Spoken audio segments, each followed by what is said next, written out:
Intéressé à la dernière application du cours de géométrie dans l'espace qui parle cette fois-ci d'orthogonalité, de droite et de plan.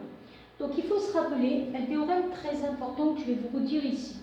Une droite D va être orthogonale à un plan, on dit aussi perpendiculaire à un plan puisque cette droite a un point d'intersection avec le plan, si on peut trouver deux droites séquentes du plan que j'ai dessinées en noir, telles que la droite D est orthogonale à ces deux droites séquentes. Je vous rappelle qu'une droite est orthogonale à une autre droite si on peut trouver une parallèle à cette droite D, coplanaire avec la première droite, telle que dans leur plan, elles soient perpendiculaires.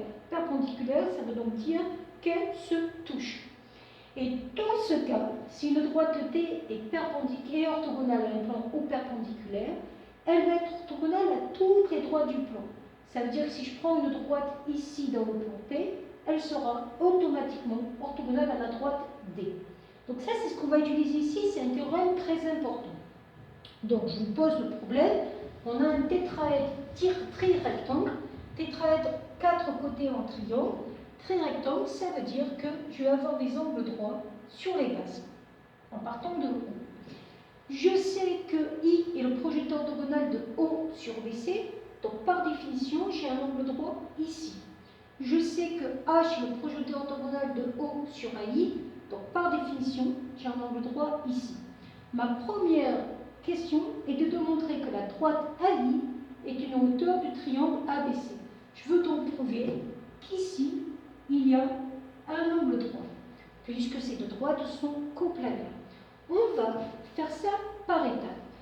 On va d'abord démontrer que la droite AO est orthogonale au plan OBC, le plan d'en bas.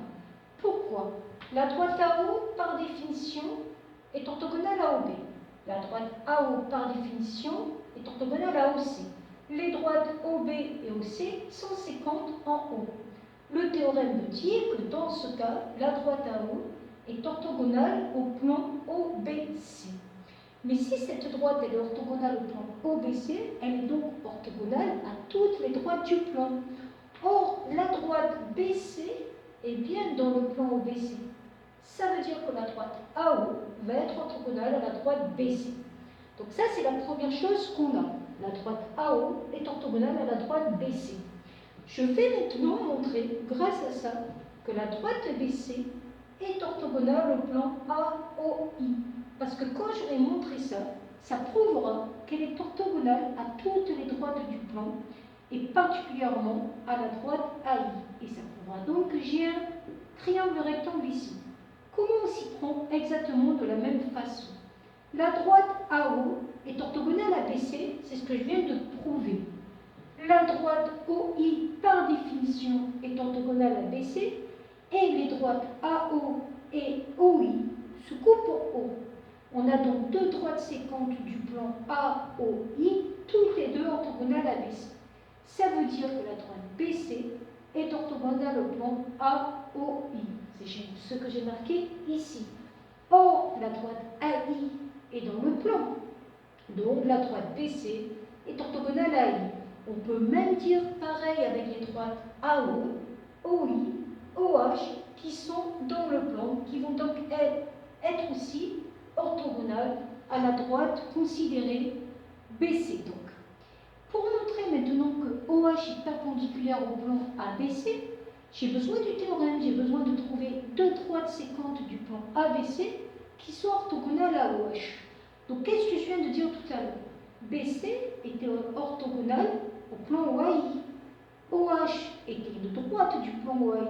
Ça veut dire que BC est orthogonale à OH.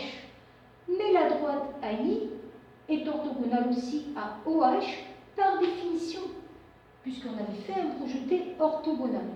Et les droites BC et AI se coupent en H, elles sont coplanaires. Ça prouve que la droite OH est bien orthogonale au plan ABC. On a donc prouvé le résultat souhaité dans l'application 3. Voilà.